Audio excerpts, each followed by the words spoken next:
Good day, students, and welcome to another lecture on research methodology in history. Today, we will be learning about the romantic nationalistic literary historiography. The Enlightenment provoked a vast array of reactions across Europe. One of the most well known was Romanticism, which spawned the Romantic movement.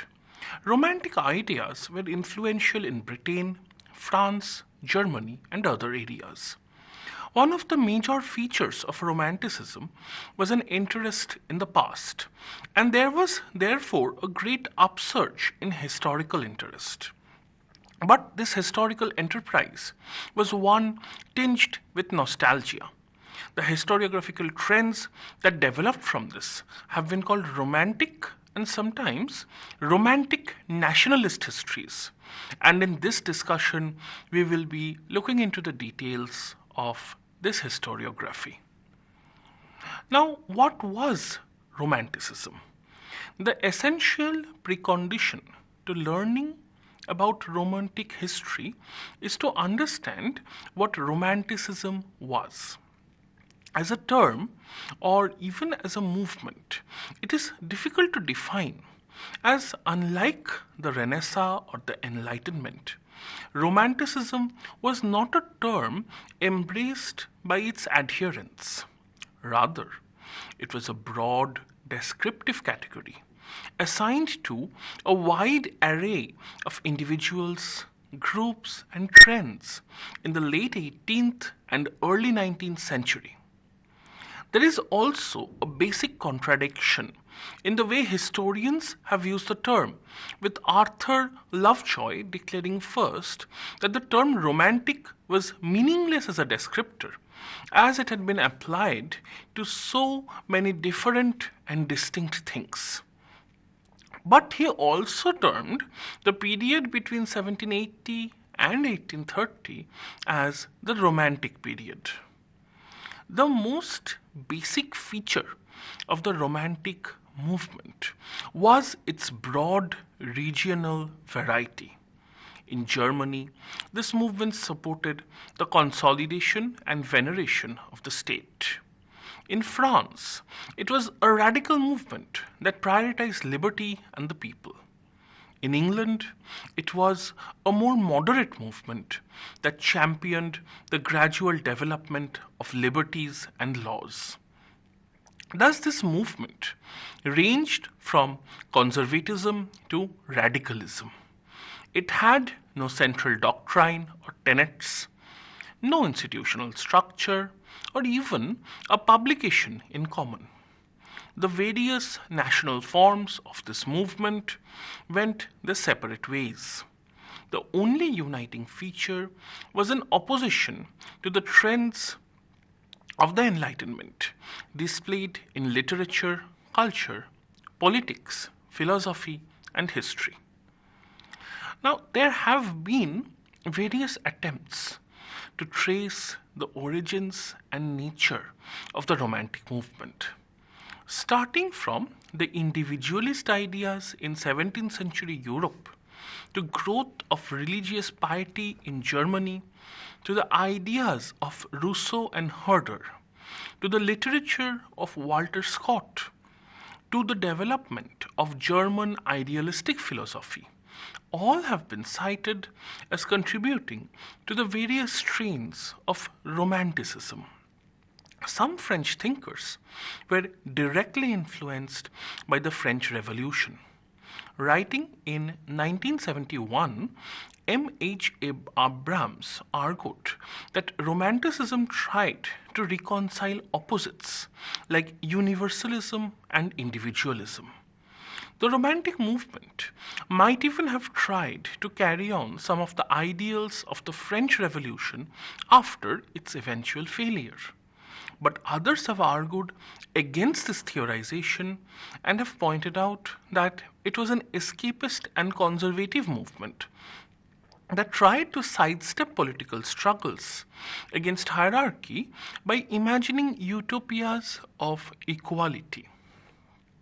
Thus, if we are to sum up all the debates and discussions around this complex and contradictory issue, we can list some of the basic features of the Romantic movement, such as it was a reaction against the mechanistic view of the world and the narrow focus on reason advocated by the Enlightenment. Romanticism worshipped both the past and nature. Nature was to be reconciled with man through art, and the past was to be viewed through unfiltered nostalgia. There was a strong emphasis on the individual as well as the freedom of will and consciousness of both the individual and society. The Romantic movement prized the irrational, rejecting the model of the rational man that had been advocated for by the Enlightenment. There was a huge emphasis on imagination and creativity in contrast to the analytical nature of the Enlightenment. So now that we have understood the basic features of the Romantic movement, we can take a look at Romantic historiography. The Romantics' interest in the past made their devotion to history and the eventual creation of a Romantic historiography inevitable. Unlike many other historical projects, they did not seek to find structures of economic life or the importance of geography in human history. Their emphasis was on the individual.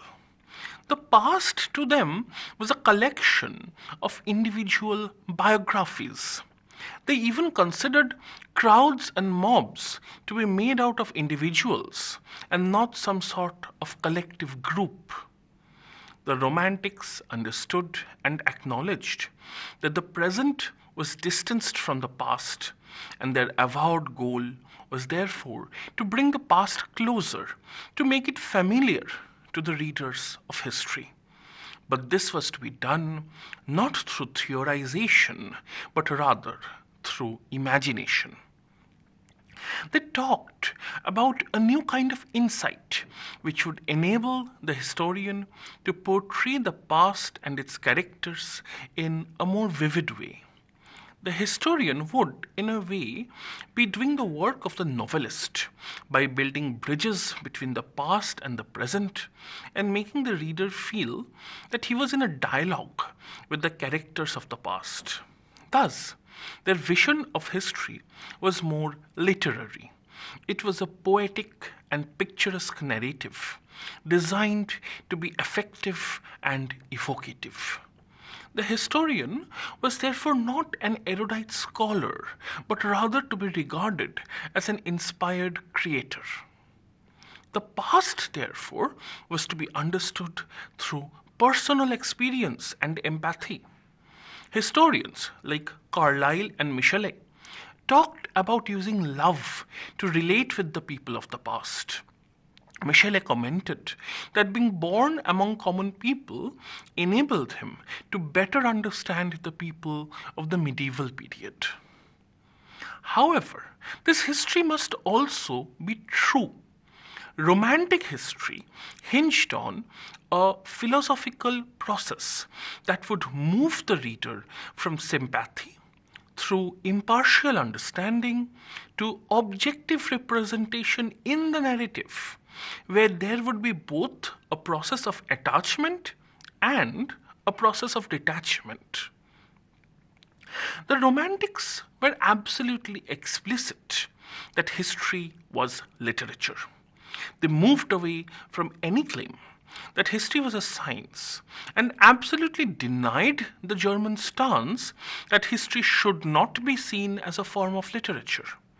To them, history should be written as novels, but at the same time must be backed up by facts and evidence. Thus, the books of Michelet, Macaulay, and Carlyle enjoyed a popularity near to or equal to novels among much of the reading public in the 19th century. Carlyle steadfastly held to the idea that history was a sort of poetry. However, this literary approach also meant that there was a less than stellar use of sources.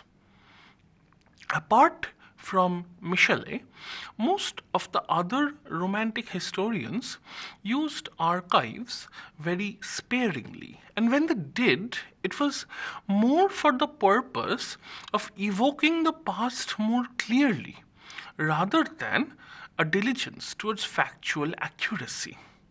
For the most part, they were not professional historians, teaching at universities or speaking at seminars. They were less concerned with facts than what meaning they could derive from those facts. Another major difference with the German school was their area of focus. While the Germans mainly concentrated on the political diplomatics type of history, the Romantics were focused on the people.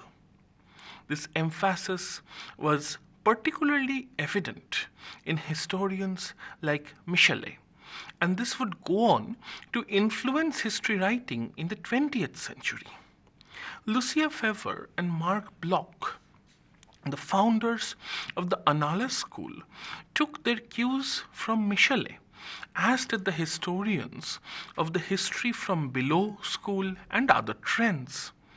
Michelet was also using oral sources long before most other historians, and this has been very important for the field of oral history.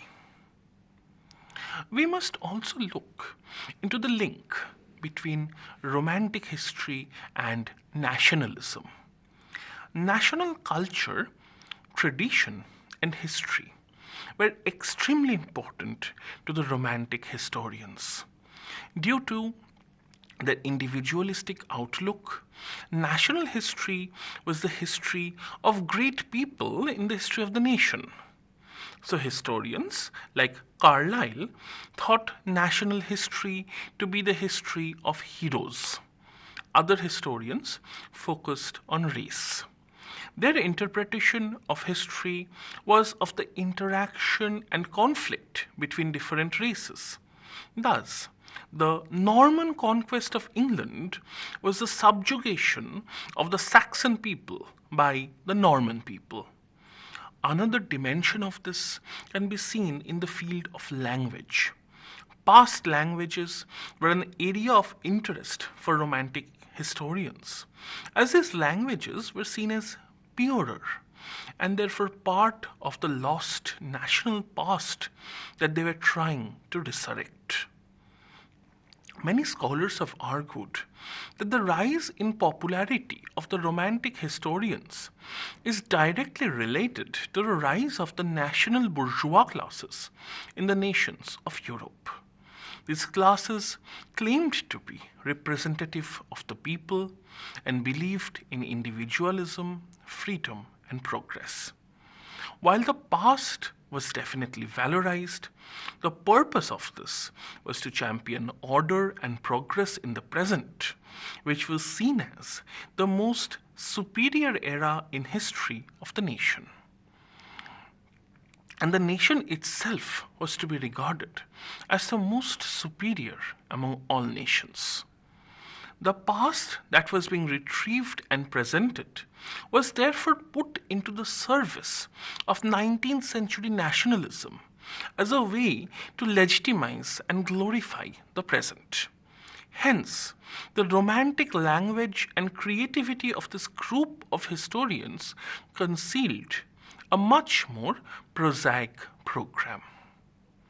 Now, we must look at the various national traditions of Romantic historiography. And we will be seeing how it flourished in the various nation states. We will start with France. Romanticism in France lasted for a long time and can be divided into four periods: the French Revolutionary and Napoleonic period, the decade of the 1820s, the Young Romantics of the 1830s, and finally, the social romantics of the 1840s. François-René de Chateaubriand is often considered to be the initiator of French Romanticism. He was a conservative who deeply believed in Christianity, and this informed not only his thinking but also his writing of history. He believed that the only true revolution was the creation of Christianity and that rational revolutions were unreliable as they tried to intervene in the domain of God. His most significant achievement was his book, The Martyrs, that was a history of the Franks. Through his book, he legitimized writing about the history of the medieval period and so had a deep and lasting impact on French historical writing. Joseph Francois Michelet was another French Romantic historian. Like Chateaubriand, he too was conservative, being a royalist journalist opposed to the French Revolution. In his History of the Crusades, he heavily praised the crusading movement. This was in direct opposition to Enlightenment historiography, which saw the Crusades as nothing but superstition. In his opinion, the Crusades were a part of the national heritage of France. Also, he argued that the Crusades were not just destructive, but rather they had a constructive aspect in the way they stimulated trade with Asia and led to the growth of towns in Europe. Claude Farel, another Romantic historian, was even more influential. He was a philologist and knew many languages, including Sanskrit and Arabic.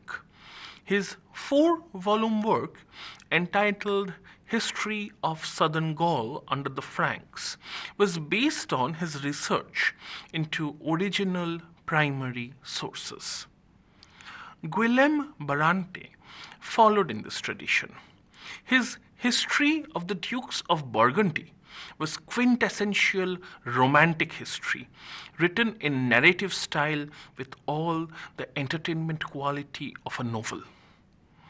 This was, in fact, the avowed aim of the author. The book was immensely successful. To quote him, his goal was to make his historical narrative true and living, and to ensure that people see the 15th century instead of hearing it described. To achieve this aim, he conducted thorough research into medieval chroniclers and included their writings as contemporary testimonies in his work. Thus, his emphasis on the visual in history writing and this urge to make history more immediate and vivid for the reader encapsulated the core thrust of Romantic history. Augustin theory was influenced both by French Romantic historians and the British novelist Sir Walter Scott. Unlike writers like Chateaubriand or Michelet, he was a liberal, strongly opposed to the Bourbon dynasty and the Restoration in France. Thierry is routinely seen as the second greatest French Romantic historian after Michelet. His book, History of the Conquest of England by the Normans, brought him great fame, and it was the opinion of the intellectuals that he and Michelet were at the forefront of a new wave of historiography. Thierry himself made some contribution to historiographical analysis.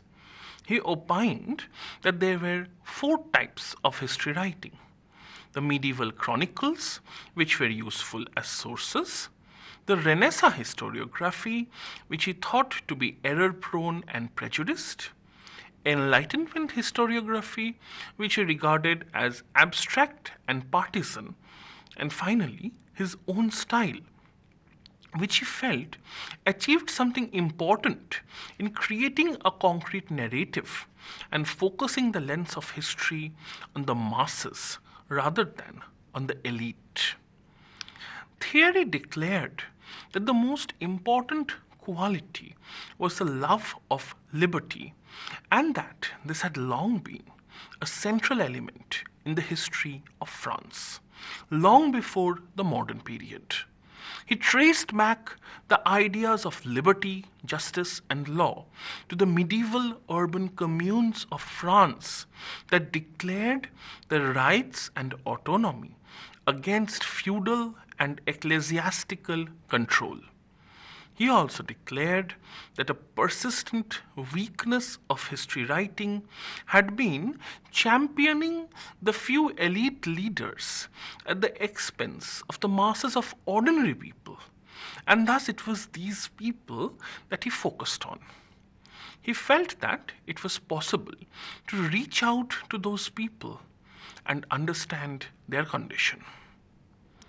Jules Michelet is regarded as the greatest of the French Romantic historians and also one of the most remarkable French historians in general. He was a radical who ardently supported the French Revolution as well as the revolutions of 1830 and 1848. He was a French nationalist, and his principal goal, therefore, was to write a nationalist history of France that would also incorporate the common people. He argued that retrieving the organic history of a nation was difficult, as the organic essence itself was mysterious and hidden. This could only be revealed through a resurrection of the past. This was a special process that went beyond narration or analysis. It strived to articulate the silences of history, to convey the entire meaning of the past, including those portions of it which had never been spoken aloud but just implied. He believed that the French people were unified with their nation through their national spirit, and that the French people, the French nation, and the French ideals of liberty and revolution were all part of one mythical whole. Michelet rejected all explanatory strategies of history that relied on things like climate, geography, race, conflict, etc. To him, history was the spontaneous unfolding of the spirits of the people. And the people themselves, while unique, were part of the whole, which again was unique in itself. He rejected all causal models and relied on what he called poetic sensibility to understand history. Archives were very important to him, almost serving as national monuments. The papers and documents preserved there were more than just records, they were the lives of individuals and entire provinces. To him, these were not the tombs of dead men, but rather alive interlocutors who spoke to the historian, and it was up to the historian, therefore, to understand and interpret their speech and enshrine it in the history books. His most important books were Introduction to Universal History, History of the French Revolution, The People, and his greatest work, History of France, which was written between 1833 and 1869. In this massive book, he traced the history of France from its origins, recreated the lives of its greatest heroes and heroines, outlined the history of the provinces, the development of religious beliefs in the medieval period, the revolution, and how the people came to be the center of France in modernity. He went on to declare that Europe was an organism and France was its heart, the principal actor. It is possible to see change in the way Michelet regarded the Christian religion over time. While initially he celebrated Christian devotion and sacrifice, as he grew older, he became embittered towards priests and clericalism. This is reflected in the later volumes of his History of France, where he complained that the culture of the people was distorted by the aristocrats and the priests. Thus, from admiring the medieval period, his attention and regard shifted to the Renaissance. The nation and the people came to occupy the center stage in his history, being opposed to reactionary conservatism on the one hand and socialism on the other. Thus, this was truly a national bourgeois history. Now, we must take a look at Romantic history in Britain. In Britain, the two most well-known Romantic historians were Thomas Carlyle and Thomas Babington Macaulay. Like the French, their history writing too was quite nationalistic in character. Macaulay's book, The History of England from the Accession of James II, followed the Whig interpretation of history that English liberties were rooted in ancient Germanic institutions, that the revolution of 1688 was a praiseworthy defensive revolution with little violence that had established these liberties of England on a firm foundation. And now those liberties could continue to develop in accordance with the fundamental features of English character. Thus, he also believed that England had an exceptional history from other nations. His history was definitely bourgeois, as it celebrated the rise of the middle class. Macaulay distrusted the German historical tradition and abstract thinking in general. He preferred the British empiricist tradition that focused on events, institutions, and people in specific times and places. He was clearly an imperialist, as was evinced by his biography of Clive, the East India Company officer. At the same time, he was definitely a romantic, as becomes clear in his use of literary language and the invoking of national tradition. Thomas Carlyle was the greatest of the Romantic historians in Britain. His vivid style of writing, his skill with description and wording, his evocative prose, all served to give the past an immediacy which was, after all, the goal of the Romantics. The readers were transported into the middle of past events, and nowhere was this more evident than in his famous book, The French Revolution. In this book, he frequently used the present tense and focused on the passions and emotions of the past characters, including that of the revolutionary crowd, to tinge his history with pathos, tragedy, and triumph.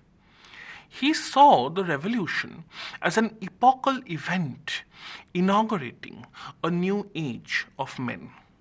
In this book, he was truly the author of a novel that was still nevertheless history. To him, the past was full of biographies, and so he tried to show even the marching mob as individuals.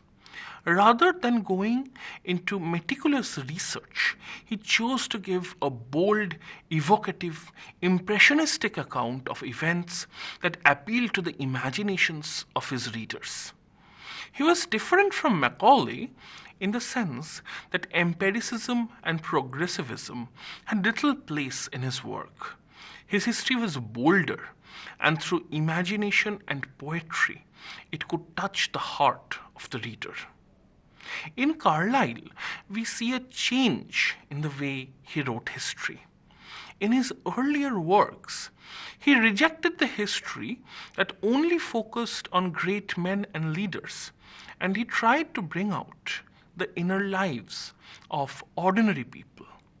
But in his later works, he focused entirely on great men, going so far as to say that world history was simply the biography of great men. Finally, we must look at Romantic historiography in America. The historians of the United States of America were faced with the prospect of defining the nature and goals of the new nation. To do this, they resorted to the ideals of liberty and Protestantism. These ideas were evident in Mercy Otis Warren's History of the Rise, Progress, and Termination of the American Revolution, which told the romantic story of a young republic fighting for its independence against an empire. George Bancroft's massive 12-volume History of the United States propagated the image of the United States as a nation that arose through divine dispensation. His aim was to create a national mythology of freedom-loving Americans who always thirsted for liberty. His idea of American exceptionalism was that America was the beacon to the world which would spread liberty and democracy in the place of hereditary privilege. And now finally we can come to our conclusion. Romantic history rapidly declined in the second half of the 19th century. The professionalization of the historical discipline, the critical treatment of sources, and above all, the rapid spread and adoption of the Rankian mode of historical scholarship made Romantic history outmoded. The prophetic role of history, the appeal of the revolution, the idea of history as a literary narrative were all now being rejected in favor of the newer, colder, clinical model of history as a science. Thank you.